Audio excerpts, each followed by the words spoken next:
안녕하세요. 혼자 공부하는 파이썬 17강되겠고요. 이번 강의에서는 132페이지의 false로 변환되는 값부터 137페이지의 확인 문제까지 풀어보도록 하겠습니다. 이번 강의의 본문은 크게 false로 변환되는 값이라는 주제와 pass 키워드라는 주제 두 가지밖에 없는데요. 두 가지 모두 별로 대단한 내용은 아닌 것 같지만 코드를 작성을 하거나 남이 만든 코드를 읽을 때 반드시 필요한 내용이기 때문에 꼭 기억을 해주시면 좋겠습니다. 일단 132페이지의 false로 변환되는 값인데요.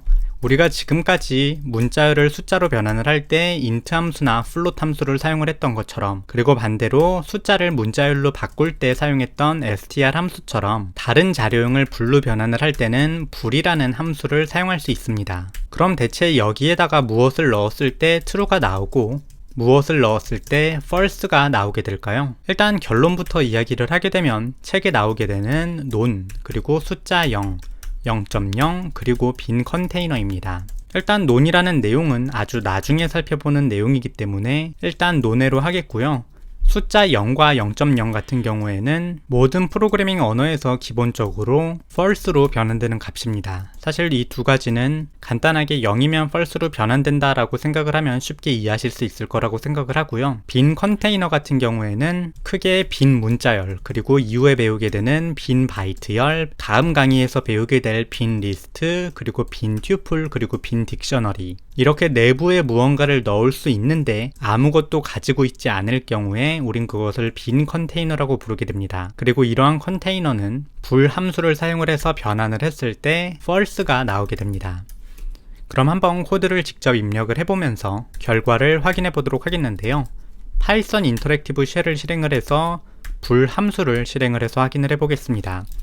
일단 아무 숫자나 넣어주시거나 아무 문자열을 넣어주시게 되면 지금 화면과 같이 true로 변환되는 모습을 볼 수 있는데요. 만약에 불 함수에다가 숫자 0을 넣는다면 false로 변환이 되고요. 0.0을 넣는다면 마찬가지로 false로 변환이 됩니다. 추가적으로 우리가 방금 언급을 했던 빈 컨테이너인 빈 문자열이라든지 빈 바이트열, 그리고 이게 그냥 괄호로 보이실 수도 있지만 타입 함수를 사용을 해서 결과를 확인해 보면 튜플이라고 좀 특이한 녀석으로 나오게 되는데, 이 튜플을 불 함수의 매개 변수에 넣었을 때도 false가 나오게 됩니다. 빈 튜플을 넣었을 때요. 그리고 딕셔너리를 넣었을 경우에도 이 딕셔너리가 비어 있다면 false를 출력을 하게 됩니다. 만약에 리스트도 이후에 살펴보는 형식으로 내부의 값을 가지고 있다면 true가 나오게 되고요. 튜플도 내부의 값을 가지고 있다면 true가 나오게 됩니다. 마지막으로 딕셔너리도 내부에 무언가를 갖고 있기만 하다면 true로 변환이 되어서 출력되게 됩니다. 어쨌거나 지금 딱 보시게 되면 왜 이런 거를 알아야 되지 라는 생각이 드실 수 있는데요. 이러한 사전 지식이 있어야만 읽을 수 있는 코드가 있기 때문에 이러한 사전 지식을 알아주셔야 됩니다. 예를 들어서 어떠한 계산의 결과로 숫자가 막 나오는 프로그램이 있는데, 이 숫자의 결과로 0이 나오게 되면 처리를 하면 안 돼서 0이 아닐 때 어떠한 처리를 한다 라는 코드가 있다라고 해봅시다. 사실 코드를 이렇게 작성을 해주게 되면 누구나 코드를 읽을 수 있는데, 많은 개발자들이 코드를 작성을 할 때 이 뒤에 있는 걸 빼버리는 경우가 많습니다. 이렇게 되어 있으면 사실 처음 코드를 딱 봤을 때 이건 왜 숫자를 if 조건문의 뒤에다 넣었지? 여기는 불이 와야 되는데 라고 생각을 하실 수 있는데요. if 조건문의 뒤에는 불이 와야 합니다. 그래서 불이 아닌 게 올 경우 파이썬이 내부적으로 이걸 불로 자동으로 변환을 하게 됩니다. 0이라면 아래쪽 게 실행이 될 거고요. 0이 아니라면 위에 것이 실행이 될 것입니다. 사실 이렇게 사전 지식이 있어야 해석을 할 수 있는 코드들은 작성을 하지 않는 것이 좋습니다. 일단 남이 읽을 때도 읽으면서 한번 멈칫하게 되는 경우가 생기고요. 본인이 읽을 때도 한 번씩 멈칫하는 경우가 생길 수밖에 없습니다. 따라서 정확하게 이러한 코드를 작성을 해주는 것이 좋지만, 실제로 인터넷을 보게 되면 이렇게 작성되어 있는 코드도 정말 많기 때문에 내용을 기억을 해주셔야 합니다. 추가적으로 메신저 프로그램 같은 것을 보게 되면 사용자가 어떠한 메시지를 입력을 하고 전송 버튼을 누르면 다른 사람에게 이 메시지를 전달을 해줘야 합니다. 이때 메시지를 아무것도 입력하지 않았다면 어떠한 처리도 해줘야 하지 않을 텐데요. 이때 친절하게 메시지가 비어있지 않다면이라는 코드를 작성을 하면 조금 더 쉽게 읽을 수 있겠지만, 많은 개발자들이 사실 그냥 이렇게 코드를 작성하는 경우가 많습니다.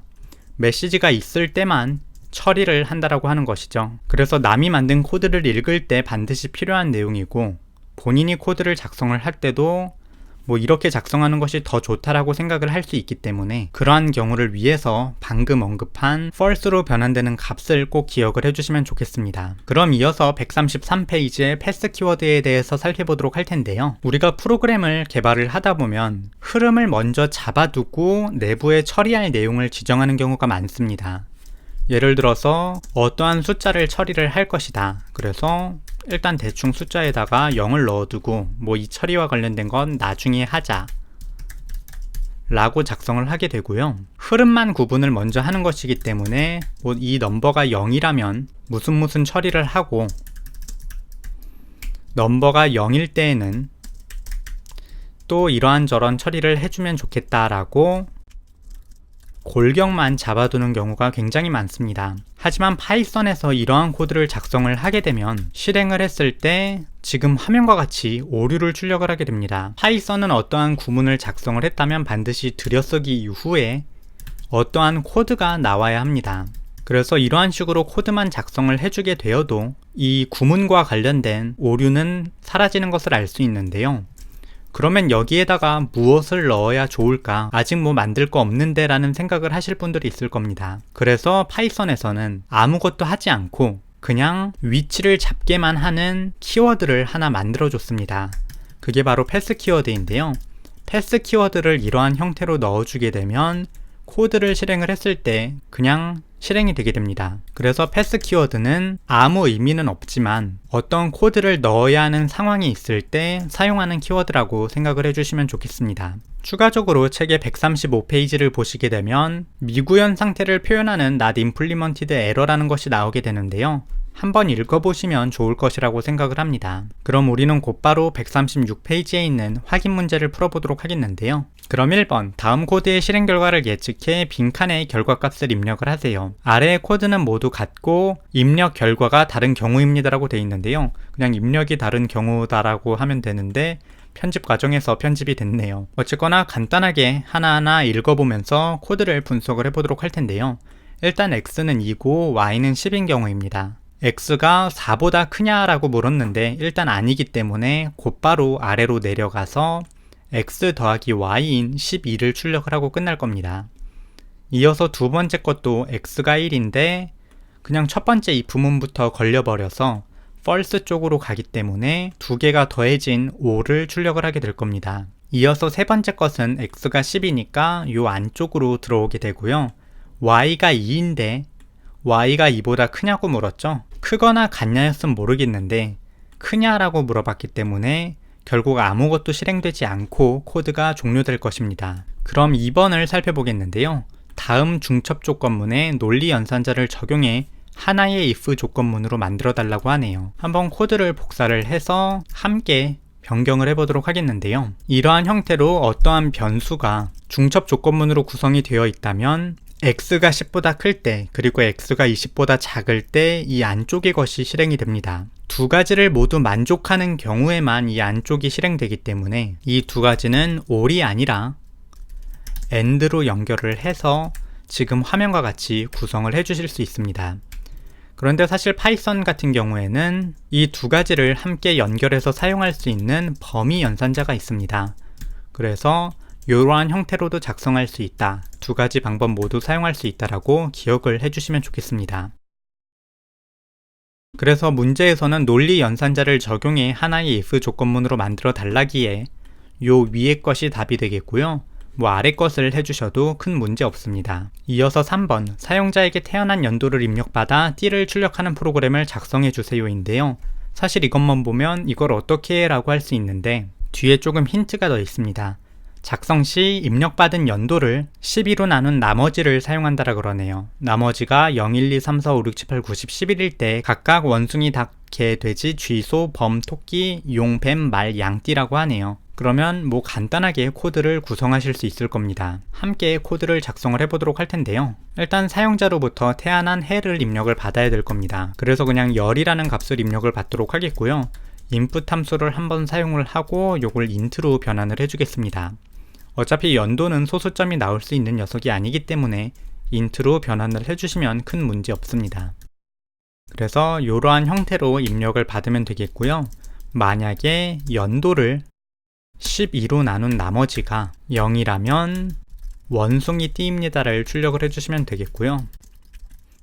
이 이외의 경우에는 전부 다 하나씩 코드를 작성을 하면서 1인 경우, 그리고 2인 경우, 3인 경우, 4인 경우 등을 계속 작성을 해주시면 됩니다. 뭐 나는 이 나머지 연산자가 여러 번 사용되는 것이 싫다라고 해주시면 이걸 12로 나눈 나머지를 곧바로 구해버리고 이거를 사용을 해서 이게 0이냐, 1이냐, 2냐, 3이냐, 4냐, 5냐, 그리고 이걸 계속 반복을 해서 6이냐, 7이냐. 코드가 뭐 쓸데없이 굉장히 긴데 이걸 단축하는 방법은 다음 절의 연습 문제에서 나오게 됩니다.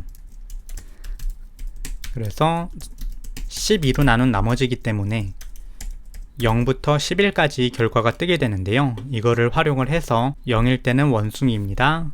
1일 때는 닭입니다. 그리고 개입니다. 돼지입니다. 쥐입니다. 소입니다. 범입니다. 토끼입니다. 용입니다. 뱀입니다. 말입니다. 양입니다 라고 작성을 해주시면 되겠습니다. 뭐 코드 자체는 굉장히 단순해서 쉽게 이해하실 수 있을 거라고 생각을 하고요. 지금 작성하면서 방금 자바스크립트 강의를 찍고 와서 실수를 했는데 else if가 아니라 elif죠. 그래서 이렇게 변경을 해주시게 되면 코드 완성입니다. 코드를 저장을 하고 실행을 해주게 되면 태어난 해를 입력해주세요 라고 나오게 되고요.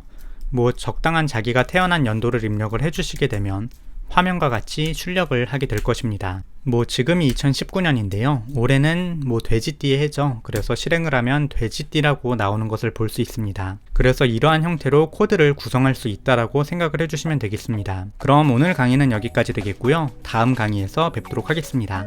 감사합니다.